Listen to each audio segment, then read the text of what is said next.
Now let's look at what the stories are, front, back pages of the newspapers, and then we start with the Daily Graphic. It has on the front page, "Stop Twisting Supreme Court Rulings." That's a story attributed to the Asantehene Otumfuo Osei-Tutu, and the story is on page 16 of the paper. And it reads, it says, "The Asantehene Otumfuo Osei-Tutu II has urged Ghanaians to stop twisting rulings by the Supreme Court and the 1992 Constitution to suit their parochial interests." Well, he was wondering how Ghana could strive to achieve growth in democracy if Ghanaians were not truthful and honest with themselves. And he continues, he says, "We have all decided to be committed to democracy. But then, if you look at what is happening now, how are we striving to achieve democracy if we're not truthful to ourselves?" He's quoted as saying. Okay. We also have on the front page of the Daily Graphic, "NACOP and court in tango over bail for alleged drug baron accomplice." And they are the notorious drug baron chief Sonny Okechukwu Benji Eke. He's the one in beard, and his accomplice James Eli Kechukwu. And the story is on page 3 of the paper. And it says, apparently, the Narcotics Control Board and the Accra High Court are on a collision course over bail terms granted to a Nigerian drug baron described by the security agencies as a kingpin in the narcotics drug business in West Africa. The drug baron chief Sonny Okechukwu Eke, who had been on remand at the Nsawam Security Medium Prison since 2013 for attempting to smuggle 281,604 grams of liquid cocaine with a street value of more than $12.5 million into the country, was granted bail. And we have the boss of NACOP, Akresi Sapong, saying that the institution was not happy about the way the courts granted bail because they should have taken cognizance of his past record where he jumped bail in countries like Brazil, etc. to get here. Let's see how that goes. We're also being told that the GHI, that's the Ghana Institution of Engineers, is to launch the Engineers Bible to find solutions to key national challenges. We also have on the back page, Liberty qualifies for semis of the MTN FA Cup, and Kotoko apparently out of the FA Cup. Okowusho Wafa exits, also in the MTN FA Cup. On the front page of the Ghanaian Times, we have the story, DVLA under siege, businessmen import gadgets to illegally print licenses, fake roadworthy stickers. That's illegal as it can be, just like the illegal importation themselves. And people will convert all polytechnics into universities, according to Nana Addo Dankwa Akufo-Addo. We also have Mrs. Oklu wins Shayo Sudoku NDC Primary, and "I'm mad, don't send me to jail," an accused is said to be saying. He knows he's mad. Interesting. And Dog Boy stops Kakembo to retain the WBO Africa featherweight belt. And now we have shaky start for Midiema in CAF Confederation Cup. They were beaten 3-1 by TP Mazembe of DR Congo.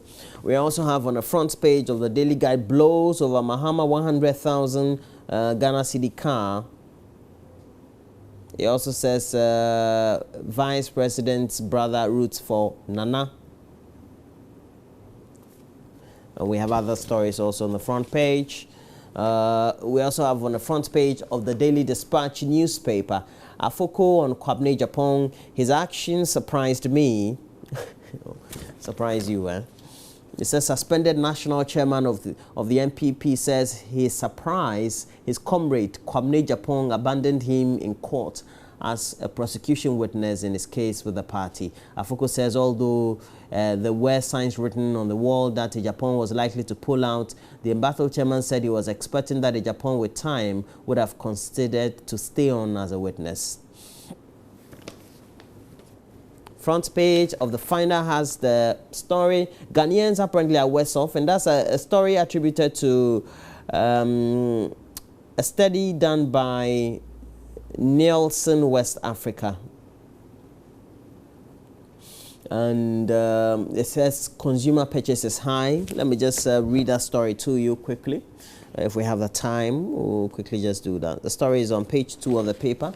And it says that the combined effect of rising inflation, CD depreciation, multiple taxes, and little or no increase in wage or salaries have significantly weakened the consumer purchasing power of Ghanaians. It says other challenges such as increasing prices of goods and services, high utility tariffs, and rising fuel prices in an era of low crude oil prices on the world market have made Ghanaians worse off. Consequently, Ghana has been ranked among countries in sub-Saharan Africa with the lowest consumer purchasing power. And apparently, we have countries including Lesotho, Swaziland, Uganda, Kenya that are all better off than Ghana. We also have front page of the BNFT. It says fuel for power to cost $1 billion, and then Bank of Ghana seeks legal backing to stop financing government. So those are the other stories we have in there. Now let's go look at what the stories are. The various news portals. We'll quickly have to go to Major Online. I'll get up right now and go there. But you go to Major Online and it quickly tells you Omani Boama doesn't understand incorruptibility. Okay, and the story has been attributed to the PPP.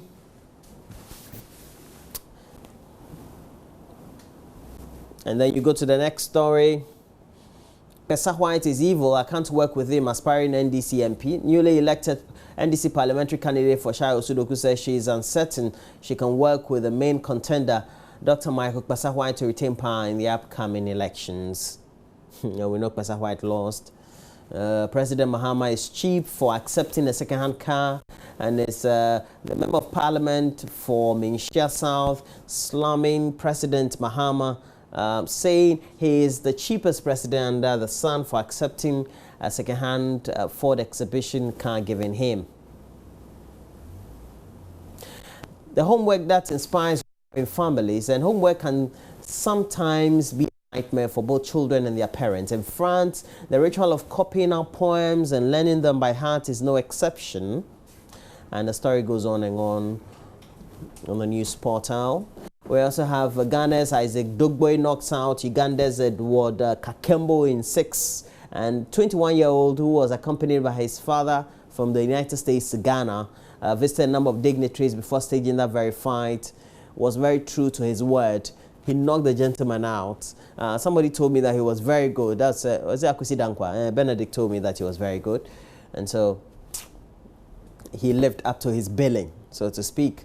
IS conflict. That's Fallujah humanitarian disaster warning, and a humanitarian disaster is unfolding according to the international report in Fallujah, Syria, following a civil exodus from the Iraqi city. Aid workers warn Fallujah in Iraq. We also have President Mahama is already converting all polytechnics into technical universities, and according to media report, Nana Dankwa Akufo-Addo is promising to convert all 10 polytechnics into technical university if he gets to be elected.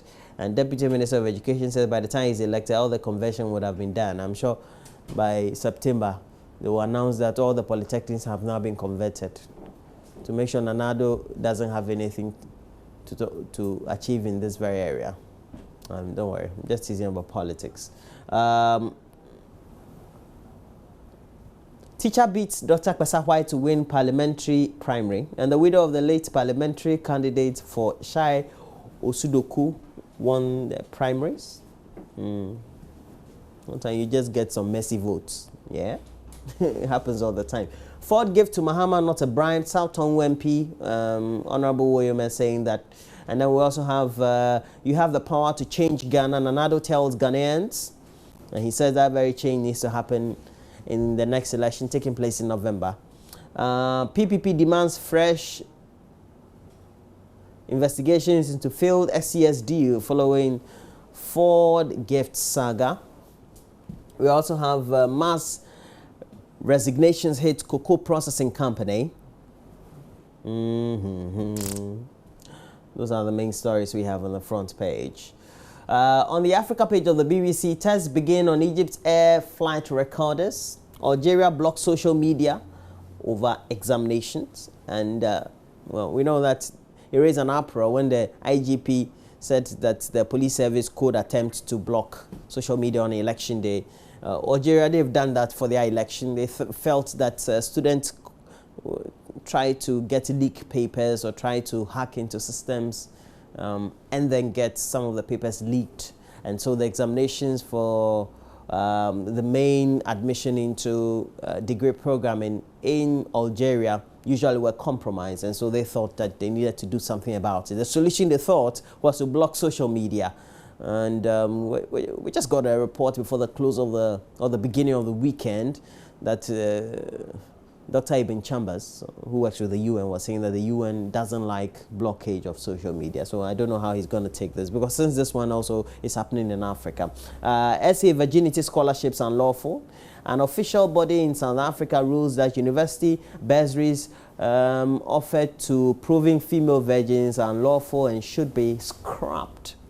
Yeah. So it means if you're not a virgin, you will not be part of scholarships or bursaries. Africa. You also have yellow fever vaccine dose could be cut, and Tanzania cuts off 630,000 fake phones. Nigerian militants apparently have killed 18 at a funeral. And Zamalek, they beat Enyimba of Nigeria. Sundowns also stand Etoile du Sétif. TP Mazembe, they won their opening Confederations Cup group game against Ghana's Medeama. And talking about Medeama and all the various sports stories, Akwesi Dankwa or Benedict will also be here with a lot more of the stories. And so that will be where we take our break. But as always, you want to get interactive, please make sure you do so. On WhatsApp, we have our number 0560 800,000. Give us a lot more of your messages on WhatsApp. We'll relay a couple of them to you in the course of the program. Please, we're taking a break. When we come back, sports is next.